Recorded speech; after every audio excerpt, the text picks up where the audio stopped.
بسم اللہ الرحمن الرحیم۔ روداد بر صغیر 8واں حصہ۔ بحیثیت مجموعی قومی معیشت کی بحالی اور ترقی میں ملک کی صنعت کی تعمیر کو اولیت حاصل ہے اور صنعتی ترقی آئندہ فروغ کے لیے بنیادی شرط کی حیثیت رکھتی ہے۔ اس لیے ہر حکومت پر لازم ہے کہ وہ سب سے پہلے ایسے بنیادی صنعتی اداروں پر کام کرے جو معاشی تعمیرات میں معاون ثابت ہو سکتے ہوں، کیونکہ اسی صورت میں کوئی ملک اس قابل بن سکے گا کہ وہ اپنی معاشی بنیادوں کو مستحکم کر سکے اور کم سے کم مدت میں عوام کے معیار زندگی کو بہتر بنا سکے۔ تاریخ کے آئینے میں دیکھنے سے یقین ہو جاتا ہے کہ مسلمان حکمرانوں نے بر صغیر میں صنعت و حرفت کے جال بچھا رکھے تھے۔ اس سلسلے میں چند تاریخی حوالے پیش خدمت ہیں۔ صنعتوں کے جال۔ یہاں چاروں طرف بڑے بڑے صنعت و حرفت کے کاروبار جاری تھے۔ شہرۂ آفاق مصنوعات۔ یہاں بڑے بڑے لائق کاریگر موجود تھے جو یہاں کی خام پیداوار سے اتنا نفیس اور عمدہ مال تیار کرتے تھے کہ جس کی دنیا بھر میں مانگ ہوتی۔ مغرب اور مشرق کے تمام ممالک ان اشیاء کو بڑے شوق سے خریدتے۔ ناگزیر ضروریات کی کل چیزیں ایک صدی کی بات ہے کہ ہندوستان میں اس کثرت سے ہوتی تھیں کہ دیگر ممالک یہاں سے مال منگا کر استعمال کرتے۔ صنعت و حرفت کا ہر طرف چرچا تھا۔ مصنوعات کی پوری دنیا میں شہرت تھی۔ اعلیٰ مصنوعات۔ یہاں سوت اور کپڑے اس قدر عمدہ اور باریک نفیس خوبصورت بنتے تھے کہ دنیا میں کوئی بھی ملک ان کی برابری نہیں کر سکتا تھا۔ لندن اور پیرس کے اعلیٰ خاندانوں کی بیویاں یہاں کے گرکھوں کی نازک ترین کپڑے زیب تن کرتی۔ ڈاکٹر بوچانن کا قول ہے کہ جامہ بانی کی صنعت و حرفت کا ہندوستان میں اس قدر رواج اور عروج تھا کہ زراعت کے مانند اس کو بھی عام ملکی پیشہ قرار دینا بے جانا ہوگا۔ کروڑہا بندگان خدا اسی پیشے پر بسر اوقات کرتے۔ ادنا سے لے کر اعلیٰ تک روئی اور ریشم کا کپڑا یہاں بکثرت تیار ہوتا اور دور دراز کے ممالک تک جاتا تھا۔ ان سے غریبوں کے لیے کمبل اور امرا کے واسطے شال تیار ہوتے تھے جو اب تک عجائبات میں پہلے نمبر پر شمار ہوتے ہیں۔ کپڑوں پر اس غضب کی سوزن کاری ہوتی تھی کہ پرانے کشیدے دیکھ کر عقل دنگ رہ جاتی۔ فرش و فروش کا کل سامان، چادریں، شطرنجیاں، دریاں بکثرت تیار ہوتی تھیں۔ تانبے اور پیتل کے خوشنما ظروف، سونے چاندی کے نظر فریب زیورات، گوناگو رنگ اعلیٰ درجے کے تیل و عطر، ہر قسم کے چرمی سامان، طرح طرح کے ہتھیار، لکڑی پر نقاشی اور ہاتھی داند کا عجیب و غریب کام اور نہایت پائیدار کاغذ۔ جہاز سازی۔ پارچہ بانی اور دیگر صنعتوں کی طرح یہ سن کر شاید آپ کو تعجب ہو کہ اس زمانے کے لحاظ سے ہندوستان کے لوگ جہاز کے کام میں خوب ہوشیار اور ماہر تھے۔ یوں تو جہاز سازی اور جہاز رانی ہندوستان کی بہت قدیم صنعت اور قدیم پیشہ ہے، لیکن یہ ایک وسیع تاریخی بحث ہے جس کے واسطے یہاں کوئی گنجائش نہیں۔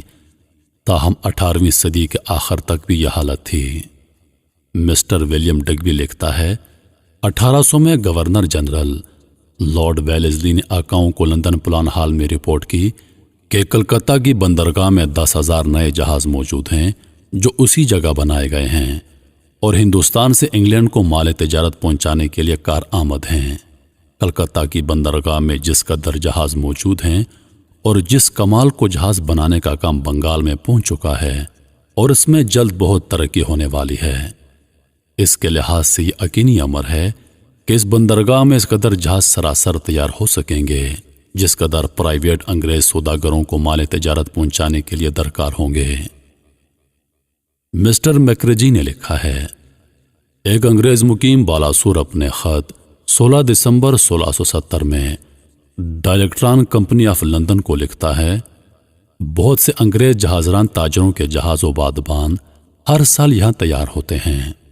پرانے اور بہترین قسم کے ساگوان یہاں پر موجود ہیں اور بہترین لوہا بھی دستیاب ہے اور ہر قسم کی کاریگری کے کام مثلاً بولٹو، میخ اور ہر قسم کی کاریگری کے کام یہاں پر موجود ہیں۔ یہاں کے کاریگر ہر ہوشیار کاریگر کا مقابلہ کر سکتے ہیں۔ ممبئی کے پائیدار جہاز۔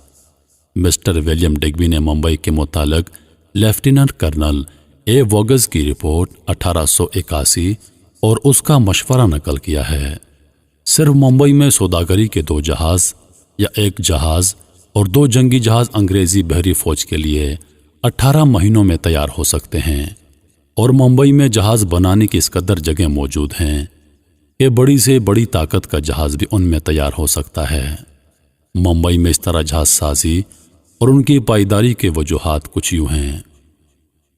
گجرات اور مالابار کے جنگلوں کے درمیان واقع ہونے کی وجہ سے لکڑی کا بکثرت پہنچنا، اچھی قسم کا لوہا ہندوستان میں بکثرت پیدا ہونا، انگریزی بحری فوج کا یورپ کو تیار شدہ جہاز ہر 12 سال کے بعد از سر نو تیار کیا جاتا ہے۔